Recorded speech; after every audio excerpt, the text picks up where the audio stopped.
Hello everyone, welcome to Sri Jendra Rank Zone classes. I am Amit Ajmani, your mentor. I hope all are doing good.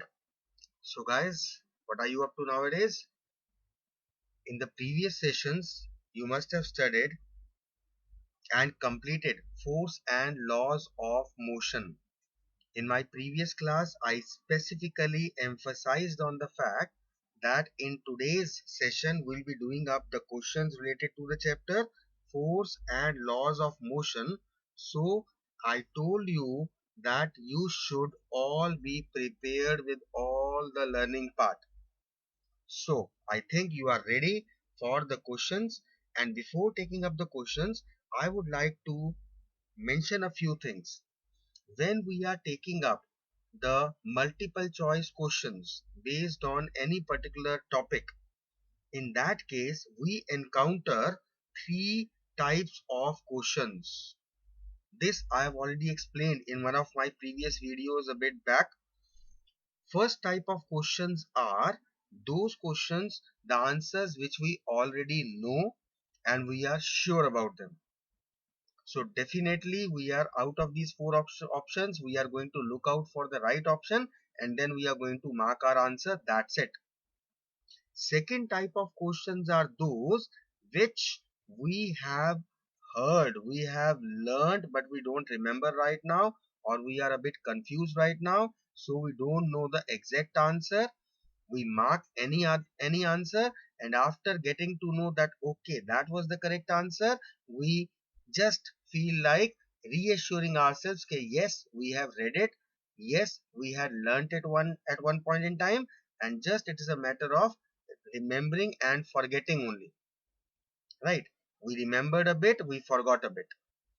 Important are the third type of questions. Now, these are the type of questions for which we are actually doing these questions, all of them. These are the questions which I never knew, which I've never heard. I don't know what their answer was. I couldn't even relate the language of few of them. So now it is important that we need to focus on these type of questions. And because we are humans, we are not computers or robots, that whatever we hear, it is already stored in our hard disk and in our memory, and we can retrieve it whenever we are going to do the double click to open the file. No. So what I advise is you keep your registers and pens handy and ready. So whichever question you think that it's a different one, you think that it belongs to this third category, just note them down. Because after the class is over, because after the topic is over, after the month is over, you will forget it again. This is because this is what human tendency is. So get ready with your registers and pens and let us start up the various questions related to this particular chapter that have come in the previous year's examination papers. Let us try to do them one by one. First question. Inertia of a body depends on its. Now what exactly is inertia? We have already studied. It is the tendency of a body to remain in its present state, whether it is the state of rest or is the state of motion, right? And this inertia depends upon the mass of the body. Higher the mass of the body, more will its inertia be, and more amount of force will be required to change its position. So we need to remember that the inertia of a body depends upon the mass of the body. Correct? Let us come to the second question. Now, in this question, what exactly the examiner is asking is linear momentum acts in the direction of its. Now, what exactly is linear momentum? Momentum is the product of mass and velocity of a body. Now, mass is a scalar quantity. It doesn't have any kind of relationship with the direction. So what exactly is left? Velocity. Velocity is a vector quantity in which direction is involved. So the linear momentum will act in the direction of its velocity. This is our correct answer. Out of the force, velocity, mass and acceleration, only velocity will relate. Correct? Next, third question. The unit of momentum in SI units. We have just seen momentum is the product of mass and velocity. Mass SI unit is kilogram, velocity SI unit is meter per second. So look out, where exactly we get this unit? This D option, kilogram meter per second. This will be our correct option. Fine. Next question. Torque. Torque is also known as movement of force. It is because of the turning effect of force. And torque is measured as the product of, very simple question, we need to remember the formula for torque. Torque is the product of force and display distance, right? So the correct option is C. Torque is the measurement of the product of force and distance.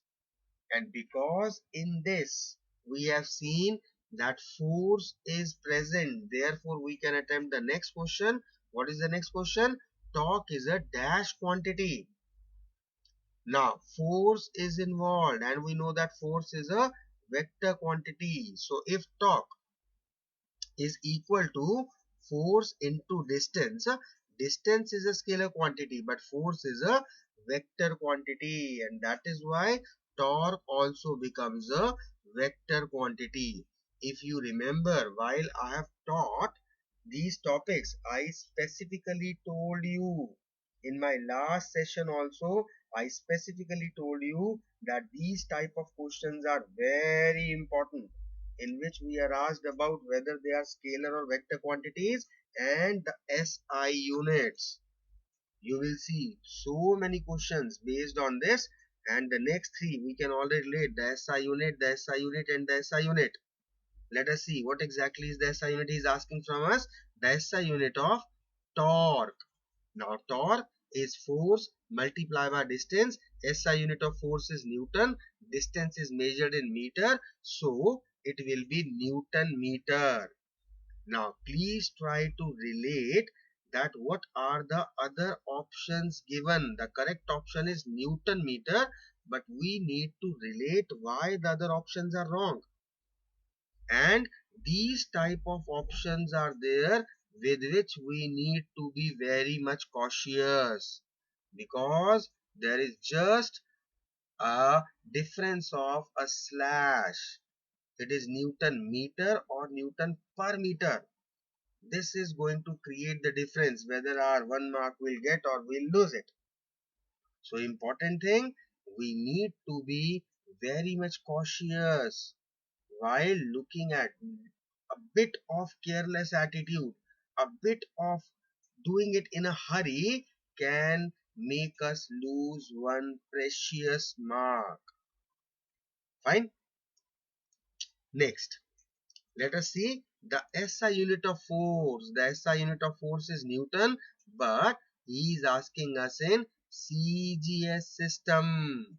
So in CGS system, the SI unit of force will become dyne. Okay. Next question.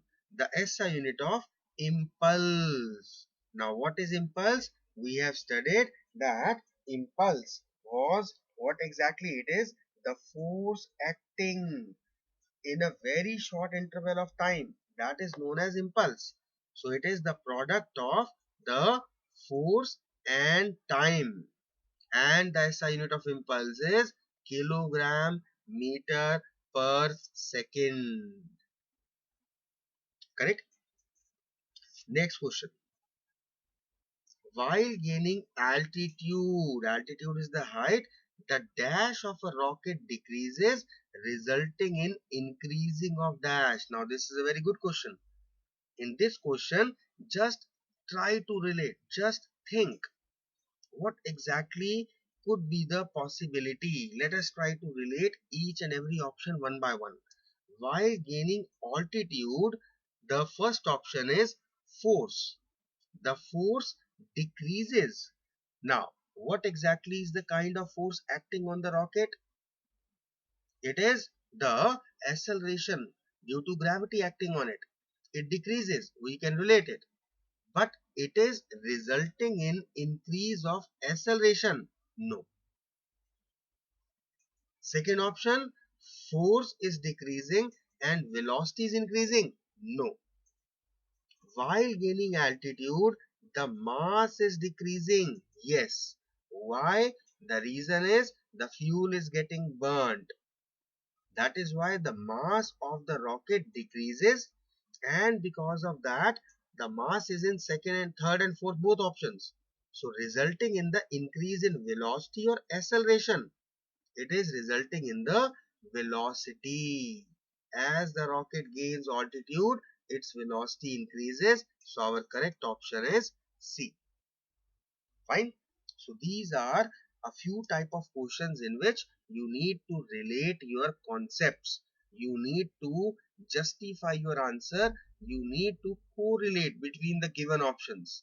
And then as per your conceptual knowledge, as per your understanding, as per your common thought process, you can relate the right answer. Fine. Next question. To project the rocket, which of the following principle or principles are required? Now, in this question, the very first option is Newton's third law of motion, which is the correct option. Rocket works on the principle of Newton's third law of motion. But this is what I have told you many a times, that while attempting any type of MCQ multiple choice question, we always must look at all the options, especially when this option is given to us. Both two options, both A and C. And if this kind of option is given, we need to also check out what he is giving us as a C option, which is the law of conservation of linear momentum. Now, we have studied in the previous class only that the rocket works on the law of conservation of momentum. So now we are not going to blindly mark the option A, but our correct option becomes D, both A and C. Always make sure that you always and always go through all the options, and especially when the option is both A and C or B and C or A and B. In that case, you need to become very careful, studying the other option also, that if that option is also there, then of course your answer will be both A and C. Fine. We need to be very cautious while giving answers, because it is very important for us to gain marks. It is equally important for us not to lose marks because of our casual attitude, or because of our non-observation, or because of our being in a hurry. Okay. Next question. The action and reaction forces. Newton's third law of motion, we have known that action and reaction are equal and opposite. But the question is, the action and reaction forces involved in Newton's third law, options are must act on the same objects, must act on different objects, may act on different objects, none of the above. Now, keeping in view, just try to relate Newton's third law of motion. Just try to remember all the examples that we have studied. In all the examples, whether it is the case of bow and arrow, or the catapult, or the balloon, or the rocket, or anything else that we studied, the force action was applied by one body on the another, and the reaction force was applied by the second body on the first.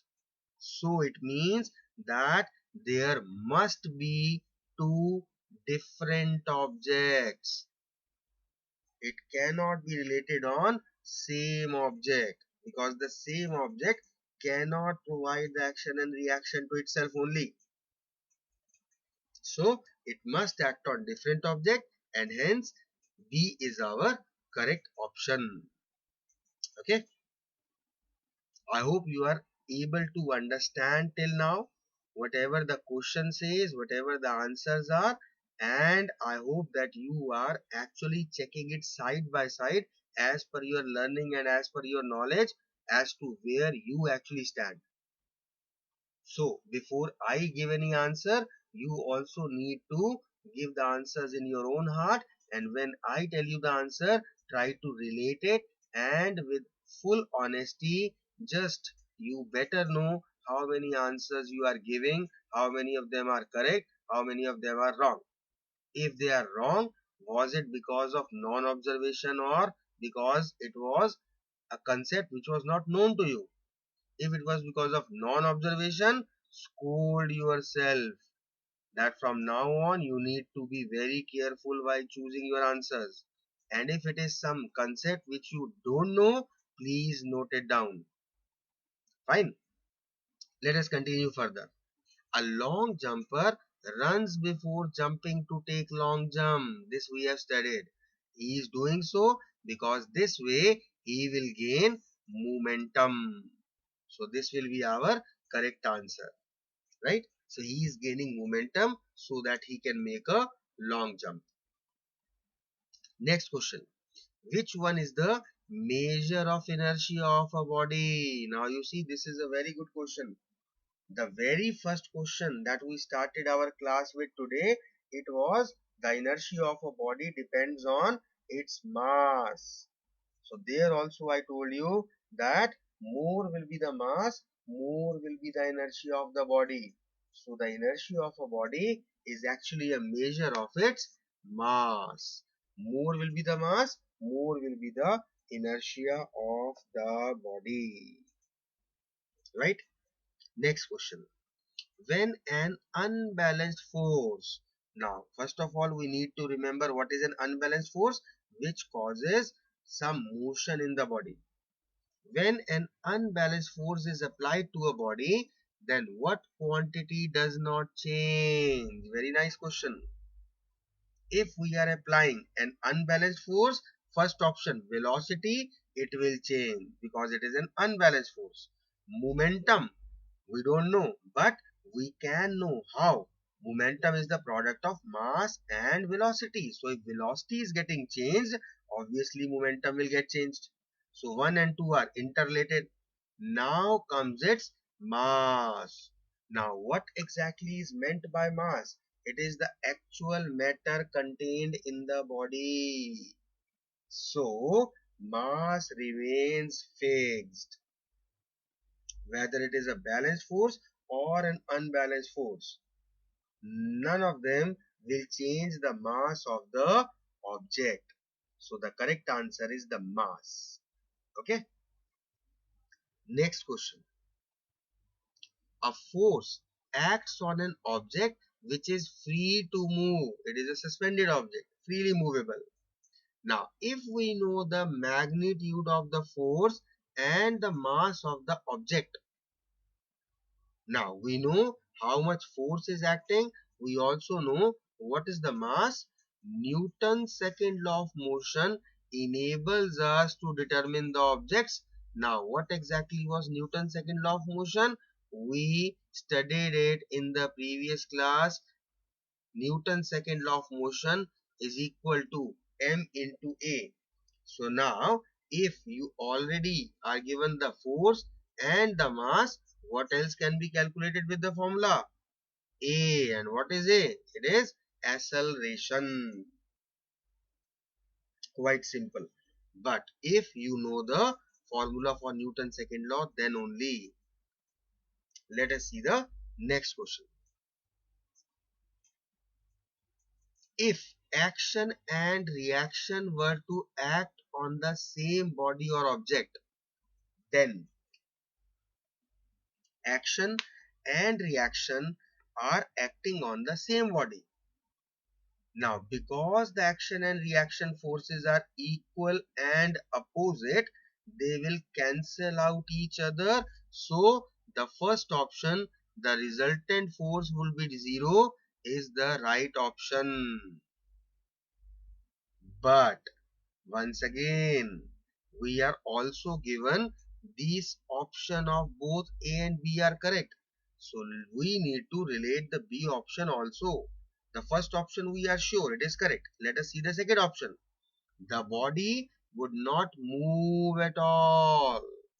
Now, if the resultant force is zero, that means it becomes a balanced force. And we know that in case of a balanced force, there is no change whatsoever in the state of the body. So now the B option is also correct. So therefore, we have to mark C option, that both A and B are correct. Okay. Next question. Now this is a good question. We'll be requiring some working for this. Let us see the question. A force of 5 Newton. We are given a force which is equal to 5 Newton. Now this force of 5 Newton gives a mass m1 and acceleration of 8 meter per second square. Force is given to us 5 Newton. Acceleration produced due to this force is 8 meter per second square. Now, we are not given the mass of the object. The mass of the object is termed as m1. But because F and A are given, we can easily calculate the mass of the object. Simply, we know that F is equal to m into A. So, m will become F upon A, which comes out to be 5 upon 8. This will be the mass. Now let us try to relate what the actual question says. A force of 5 Newton gives a mass m1 and acceleration of 8 meter per second square. So we have calculated the mass, that is 5 by 8 kilogram. And this force gives a mass m2 and acceleration of 2 meter per second square. So again, the force is same, that is 5 Newton.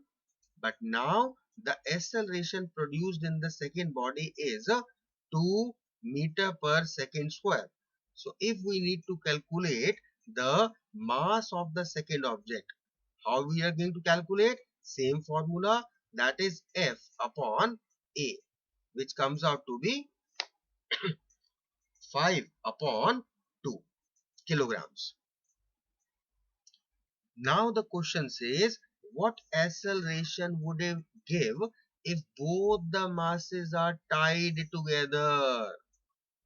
So now it is quite important that the force is of 5 Newton only, and the total mass now will be m1, the mass of first body, plus m2, the mass of second body, the total of these. Why? Because now these two masses are tied together, and now we need to calculate the acceleration provided by this force. So simply we have calculated the first mass, comes out to be 5 by 8. Second mass comes out to be 5 by 2. So I'll add these two, 5 by 8 plus 5 by 2. Let us do it. Right. Taking the LCM to be 8, I got it to be 5 plus 20. So it comes out to be 25 by 20. Sorry, 25 by 8. Now the mass is given to us. Acceleration is, what is acceleration? It is F upon m. Force is 5 Newton. M is 25 by 8. Right? So just calculating, we'll get our answer. And in this case, will turn out to be 1.6 meter per second square. Now this is a bit misprinting. It is actually 1.6. So our B option is correct here.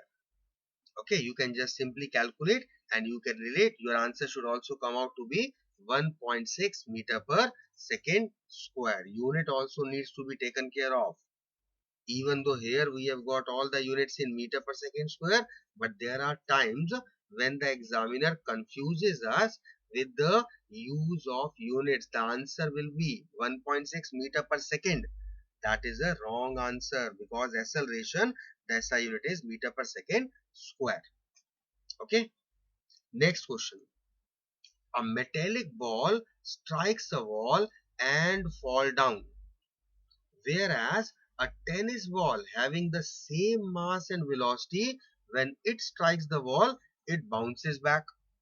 Of course, it is a very logical point. We need to think about it that a metallic ball, it strikes and falls down. Tennis ball bounces back. Now, what is the reason behind this logic?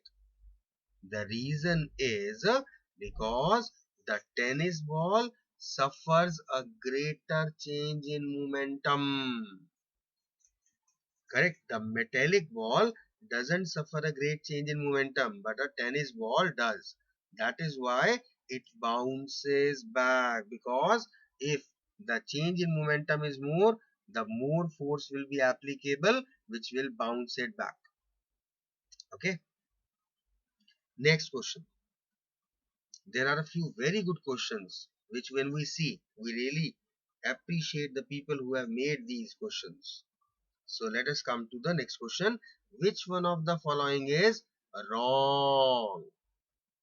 First option is 1 kilogram weight is equal to 9.8 Newton. It is true. It is actually 9.8.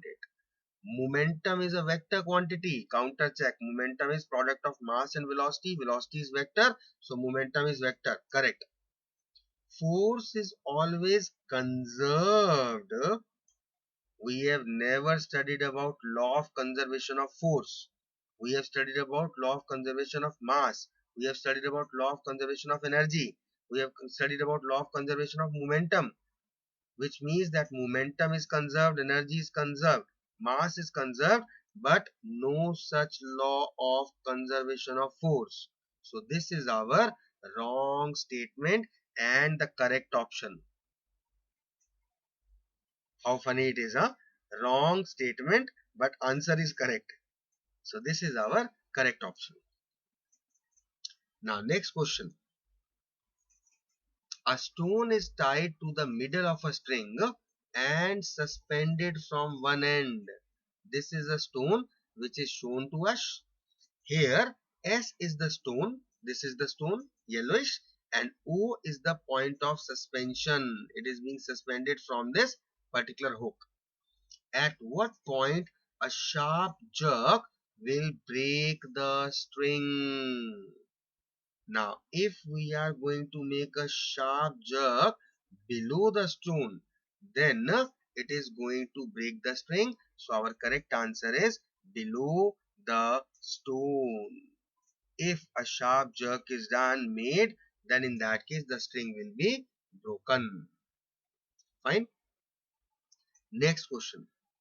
If A and B are two objects with masses 8 kilogram and 32 kilogram respectively, then A has more inertia than B has more inertia than A and B have the same inertia, or neither E nor B has any inertia. How beautifully these type of questions are made. Are you seeing to it? The first question was, inertia of a body depends on its mass. The second question, question number 13, if I am not wrong, question number 13 was, inertia is the measure of its mass. And in both the questions I told you that more is the mass, more will be the inertia. So this is very beautifully indirectly asked that the mass of an object A is 8 kilogram and the mass of another object B is 32 kilogram. Which will have more inertia? The object having more mass. B is having more mass, so obviously B will have more inertia, and our correct option is B. B has more inertia than A. Got it? Next question. Friction between two objects is due to, is it attraction between them? There are so many objects which attract each other but they do not cause any kind of friction, like the force of gravity, right? Repulsion between them, there is no friction whatsoever if the two bodies are repulsing each other. Some adhesive force, force of attraction once again, or irregularities on the surface. Now this is correct option because the rough surfaces provide frictional force. They cause, they produce frictional force. Fine. So the correct answer is D. Next question. External forces are always balanced, are never balanced, may or may not be balanced, none of the above. So the external forces, they may or may not be balanced. The balanced and unbalanced forces, that is applicable here. Any type of external force, it may be balanced, it may be unbalanced. So it's not necessarily that it will be balanced or it should be balanced or it will never be balanced. It may or may not be balanced. Next question. Rate of change of momentum. Now this is as per Newton's second law of motion, that rate of change in momentum is directly proportional to force. That is what we have studied in Newton's second law of motion, that rate of change in momentum is equal to force. So the correct answer will be force. Rate of change of momentum gives us force. Okay. Next, 25th question. It is difficult to walk on surface because of, obviously we walk, this is one of the advantages that we have studied of friction. So if we are not able to walk, then in that case simply there must not have been sufficient friction. That is why we are not able to walk.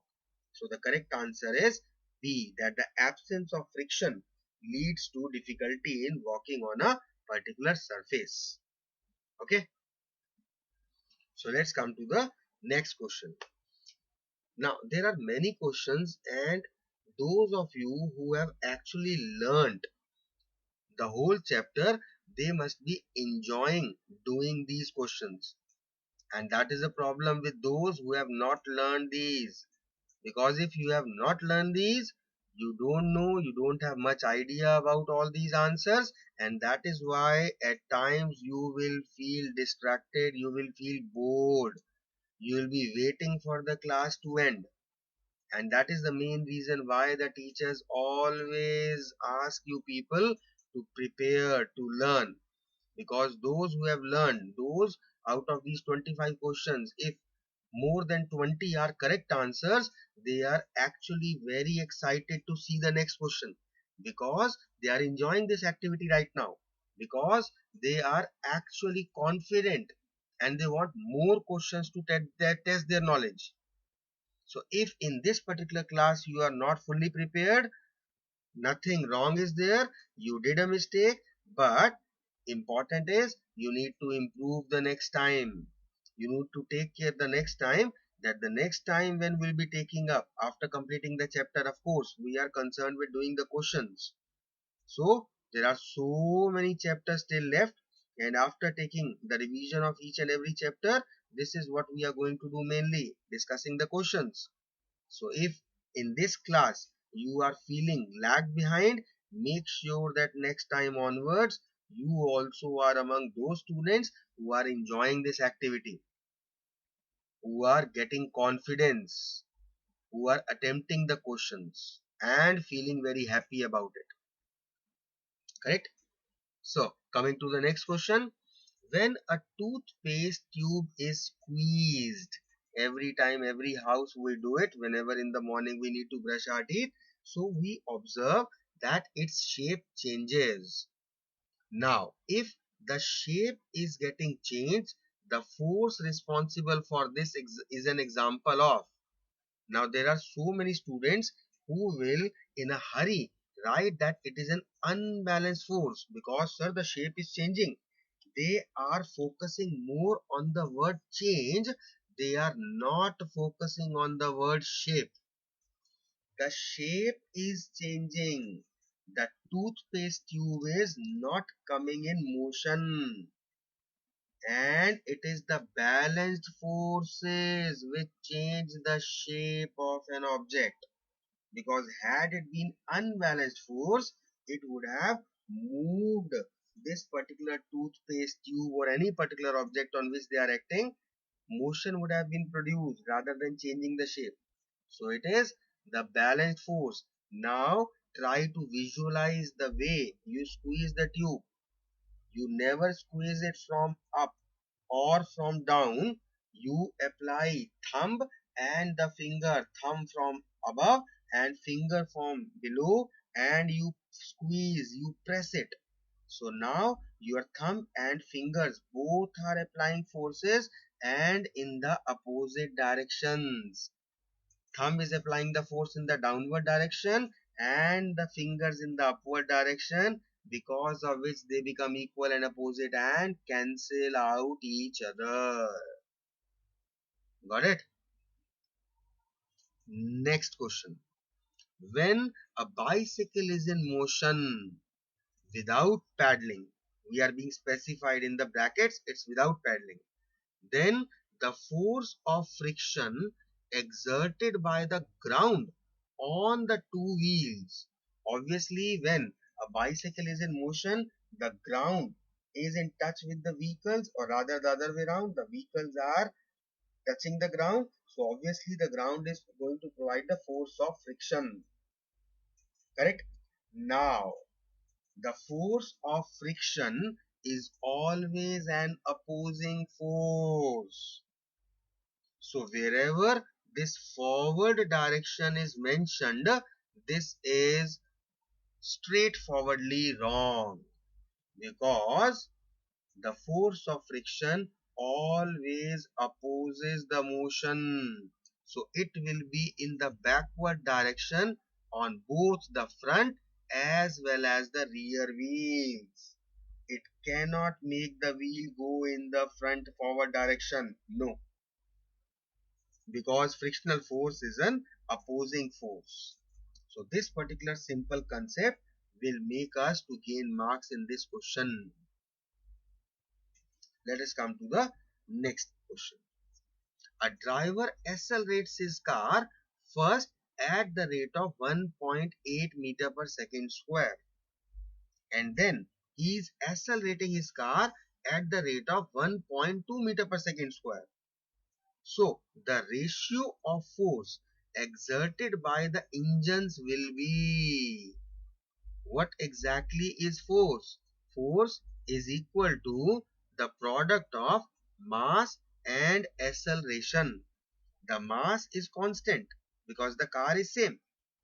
So if we want to calculate the ratio, let the first acceleration force will be F1, the second will be F2. So we need to calculate the ratio simply by calculating A1 by A2. Mass is constant, so it will be cancelled up. A1 is now 1.8 and A2 acceleration is 1.2. Simply cancelling it out, we will get the answer. It is in the ratio 3 is to 2. Simple question. Provided you understand the language of the question, that is more important. Because if you don't understand the language, then you will keep guessing as to what exactly the examiner was actually asking from you. Next question. A cylinder rolls without slipping on an inclined plane. Now it is a kind of rolling motion. So rolling friction will come into play. I hope you remember the types of friction, the rolling and the sliding and the limiting and the static, etc. And after reaching a certain height, rolls down without slipping, then the direction of frictional force on the cylinder acting parallel to the inclined plane are. Now, what will be the direction? Obviously, the cylinder is rolling downward. And just in two questions back, we have seen that the frictional force is always opposing. So, if the cylinder is rolling down, obviously the downward frictional force cannot act and help them in increasing the speed. So wherever we are having these downward directions, obviously they are wrong. It has to be opposing force, so it will be upwards at the time of rolling up as well as rolling down. Both sides, it is opposing force, right? Next question. Which of the following is correct when a person walks on a rough surface? Now, if he is walking on the rough surface, what are the options? Let us see. Because this is not a particular definition or a unit that we know it by itself, we need to read the options. First option is the frictional force exerted by the surface keep him moving. Okay. The force which the man exerts on the floor keep him moving. The reaction of the force which the man exerts on floor keeps him moving, and none of the above. As far as my understanding goes, you all must be wondering, all the three are correct. What is the difference? It is the frictional force exerted by the surface that keep him moving. But it is wrong, because the frictional force is always opposing us. It will not help us in moving, it will stop us from moving. Next thing, second part is the force which the man exerts on the floor keep him moving. In one way, it is correct, because the force that the man exerts will allow the ground to exert an equal and opposite force. And this is what is given on the third option, that the reaction of the force which the man exerts. So we will mark the third option better. If we have been given both B and C, I would have marked both B and C because they are same. But when it is none of the above as the option, so I'll mark the option which is more accurate. And seemingly now the C part is more accurate, that the man is exerting force on the floor and the reaction of that force is keeping him moving. So this is a very good question in which you must learn that how to write our answer. If we find two options correct, we have to go with that option which is better, which is accurate, which is precise, and which is actually explaining the detail of the cause. Correct? I repeat, had it been both in the D option, if there would have been both B and C, then of course we'll have to go with both B and C. Then we'll opt for the D option. Clear? Next question. A particle is moving with a constant speed along a straight line path. A force is not required to. Now, if a particle is moving with a constant speed, if we want to increase its speed, force will be required. If we want to decrease the momentum, momentum is product of mass and velocity. Again, we are decreasing the velocity, force is required, even though it is the opposition force. Change the direction. If we need to change the direction, we have to apply force. But if we want to keep it moving with uniform velocity, now if the velocity is to be kept uniform, no force will be required, because there is no increase or decrease in velocity taking place. So in this case, D option is the perfect answer. Next question. An object will continue moving uniformly until. Try to relate the language and read it once again. The object will continue moving uniformly. That means if an object is moving, it will continue to move. And when exactly it is going to happen? When the resultant force on it is zero. Because if there is any unbalanced force acting on it, it is going to increase or decrease the motion of the object. So the resultant force, if it is zero, only then the motion which is uniform motion till now, it will be continued. Okay. Next question. A ball of mass 150 gram starts moving with an acceleration of 20 meter per second square. When hit by a force which acts on it for 0.1 second, the impulsive force is. Now we know that the impulsive force is actually the product of the mass and the time. That is the impulsive force. Now in this question we are given the mass as well as the acceleration, because of which we will be able to calculate the force.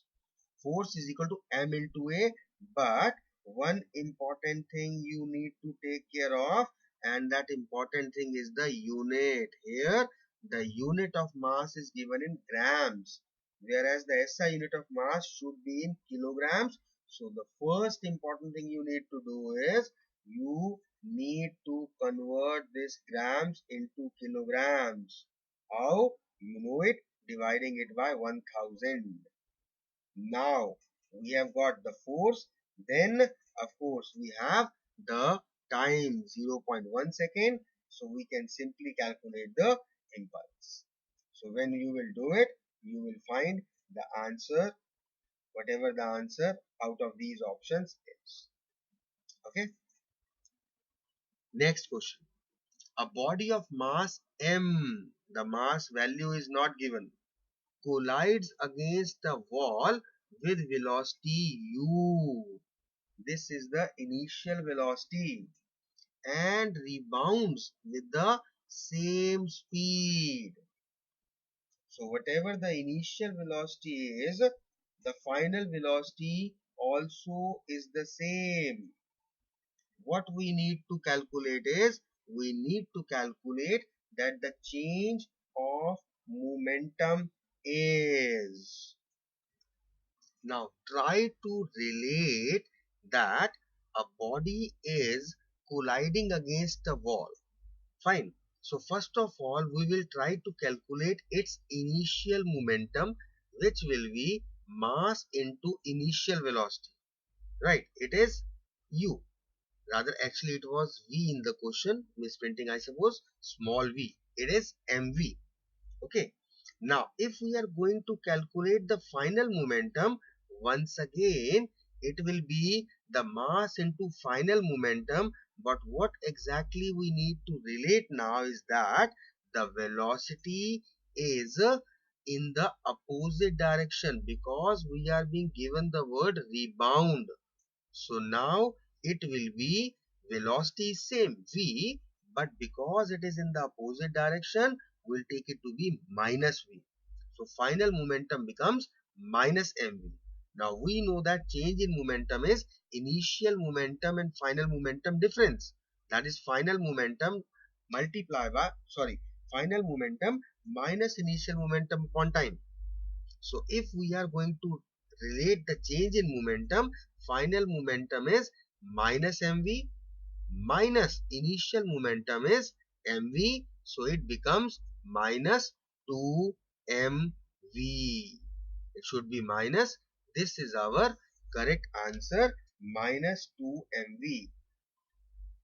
I hope you are able to relate exactly how we have calculated. The main thing you need to remember is that the final momentum, when you are calculating, you have to take the value to be minus v, because if you are not going to taking to be minus v, then your answer will come out to be 0, which is wrong. Fine. You need to relate that the body is rebounding, even though the velocity is same, but because it is rebounding, that is why it will be in the opposite direction. It will be taken in the minus sign. Clear?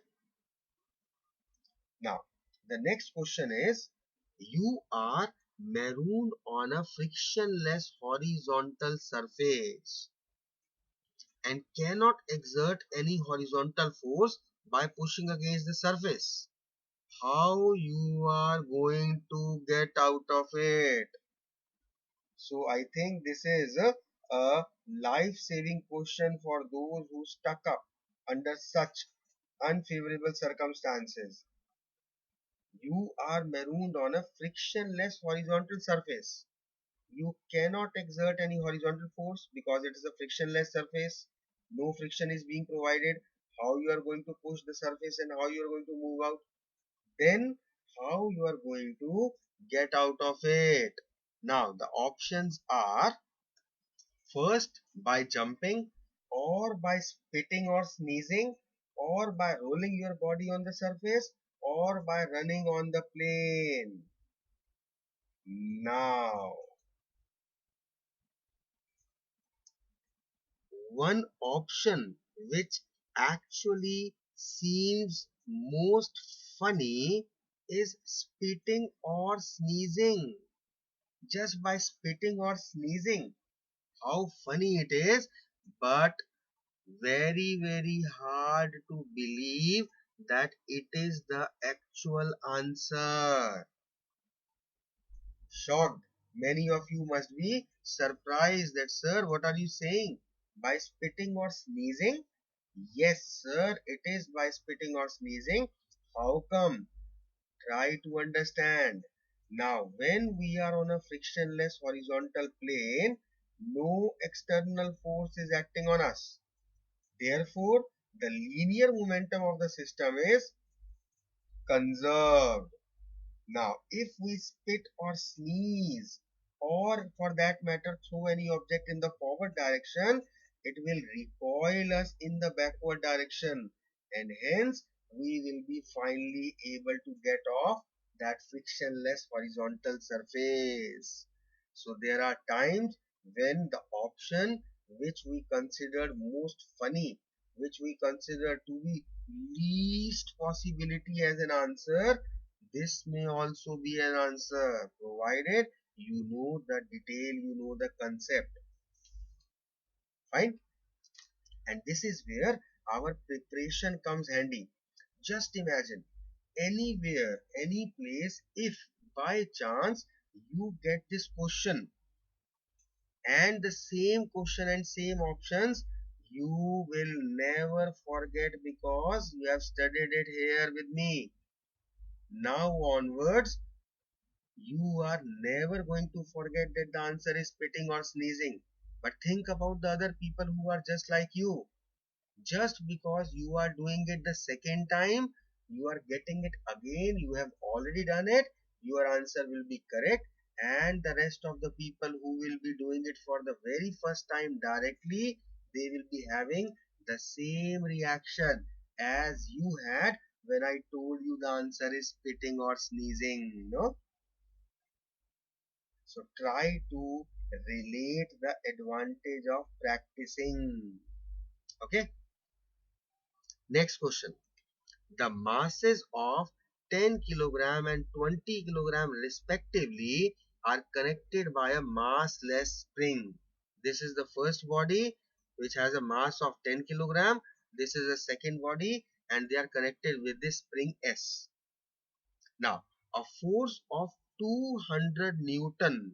This is a very good question. This has been asked many a times in many ways. If a force of 200 Newton acts on the 20 kilogram mass, so the force acting on this mass is given to be 200 Newton. At the instant shown, the 10 kilogram mass has an acceleration of 12 meter per second square. The acceleration of this first mass is 12 meter per second square. Now just try to relate what exactly he is trying to say. When it comes to the first case, he has given to us the mass and he has given to us the acceleration. Acceleration and mass known. What can we find? Force. Now, in the second case, he has given us the force and he has given us the mass. Force provided to us, mass given to us. What we can find is, once again, we can find the acceleration by using the Newton's second law of motion in both the cases. But is it that much simple? No. How? Let us try to relate. First of all, I'll try to calculate the force on this 10 kilogram mass. Mass is given to me.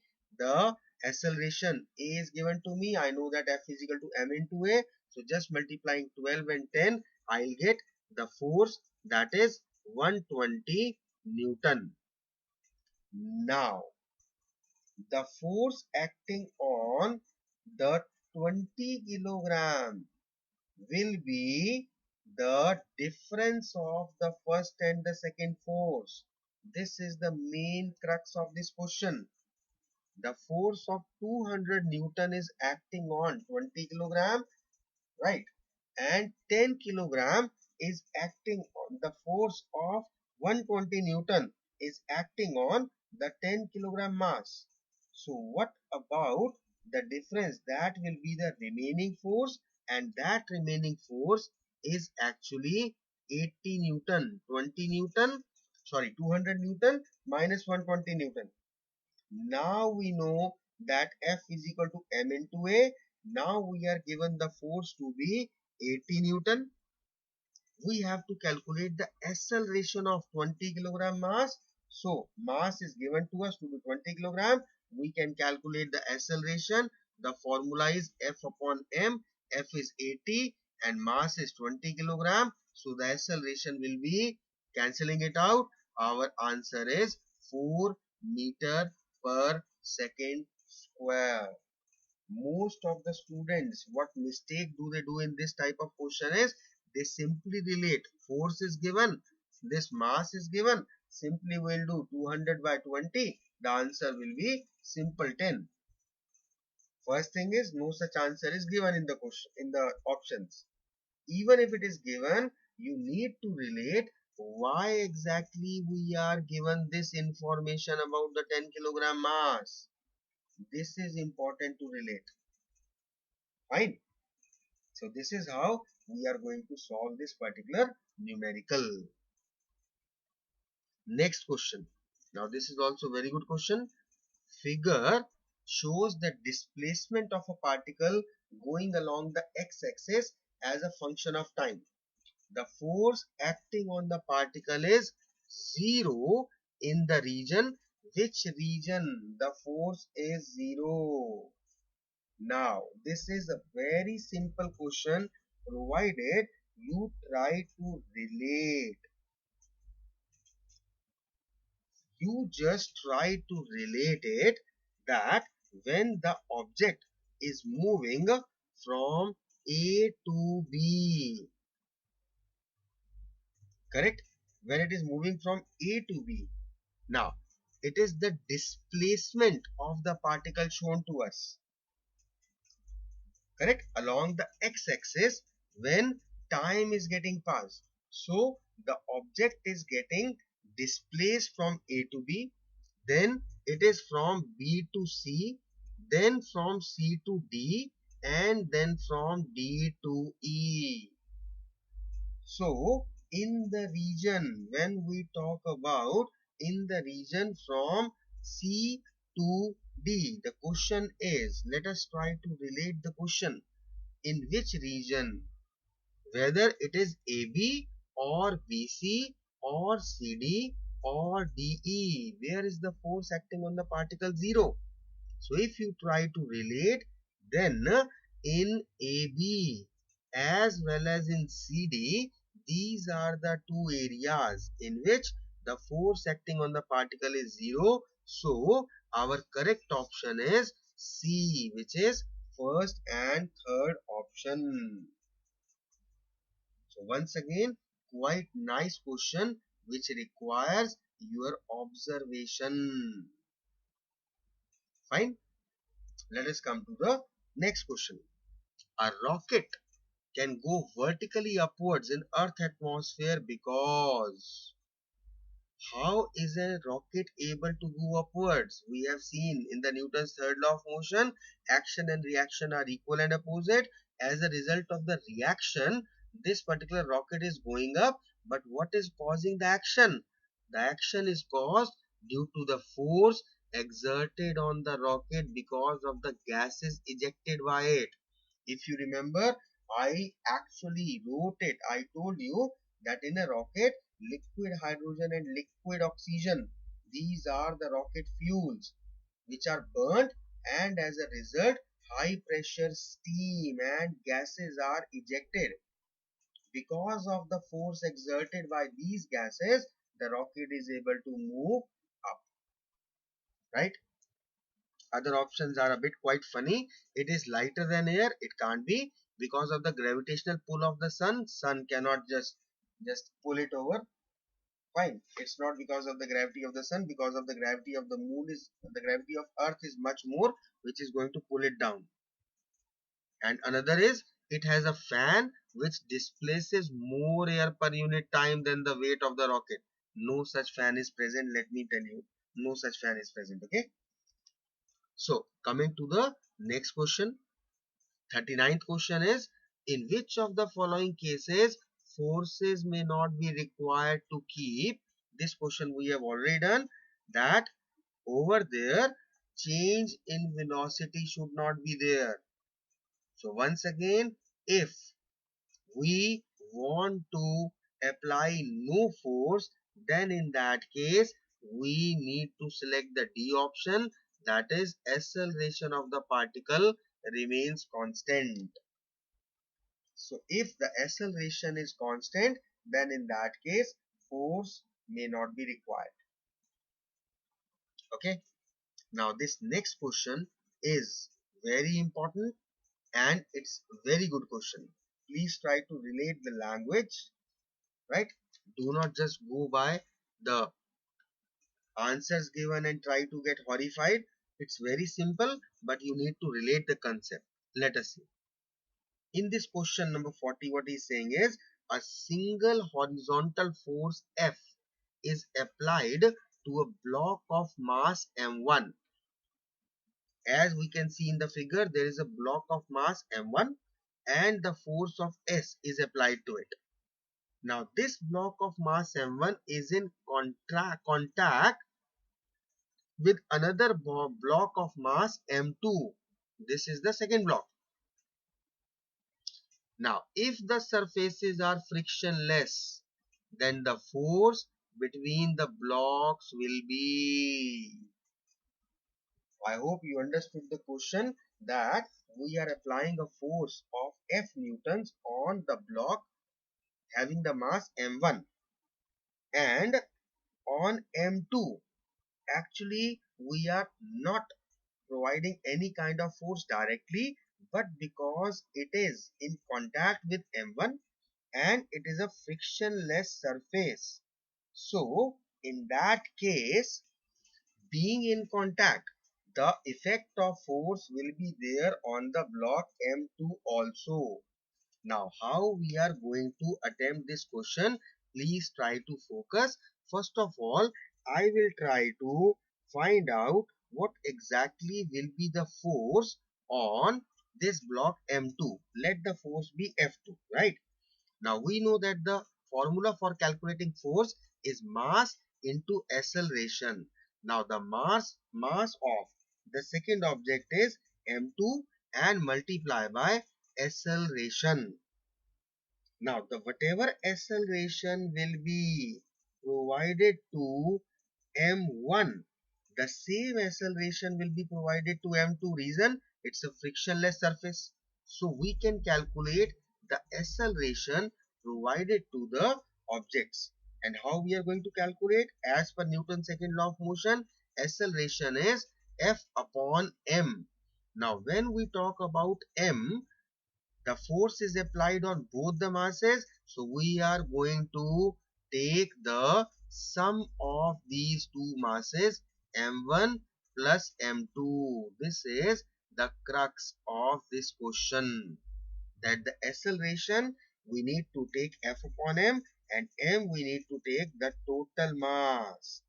Now simply we'll put the value of this acceleration in our so-called equation number 1 and we can calculate the force. Now what exactly will be the force? Let us see. The force F2 will be equal to m2, and instead of writing acceleration, I am writing now F upon m1 plus m2. So this is exactly what the formula will be, and this is what is given to us in the B option. It is m2F divided by m1 plus m2. So this will be the force acting on this particular block, right? This is the force between the blocks. I hope you must have understood how to calculate this. So these are a few questions based on this particular chapter. A few students, they will be like, thank God, finally they are ended. And the few students will be, wow, that was a very nice exercise and we knew almost all the questions, and the few that we didn't know, it was an eye opener because we got to see that what type of questions can be asked. So that is going to improve your preparation level, and it is also going to improve your observation level, because there were so many answers which, while I was teaching, you tried to answer them in your own heart, in your own mind. But when I told you the answer and the logic behind it, you actually got a bit moved because you were confident that you knew the answer. That was wrong. And this is what is the learning process. Fine. As always, few things. Number one, I hope that you must have understood each and everything. Number two, the instruction that I gave you in the beginning of this particular class, that you need to keep the pen and register and note down. I hope you must have noted down. And now, I hope that you are going to make utilization of this today's class, of the notes that you have taken in your register by revising them. And most importantly, for all the students who were not actually prepared today, please make sure, please follow the simple fundamental that we will take out one chapter, we will do all the concepts, we will discuss the topics of that chapter, and after that, in the next class, we'll be discussing the question answers based on this chapter. So I always encourage you guys to study and to learn side by side. And if you don't do it, so you need to prepare yourself that the moment we are ending up a chapter, as far as teaching part is concerned, as far as the concepts and the base of that particular chapter is concerned, after that in the next class, I will be discussing questions. So make sure from now onwards, you are actually prepared, because then only you will get to know what exactly your level is, what exactly is your type of preparation, where do you stand, and importantly, you will be able to relate the questions. And if you know the answers, trust me, it is going to boost up your confidence like anything. Okay, so just practice these questions, learn this force and laws of motion. We are ending up the video, we are ending up this class here only, and in the next class we'll be just starting up with the next topic, next chapter, something new. Till then, take care of your health, enjoy yourself, have a great time, and thank you so much for being with me. Thank you so much for cooperating.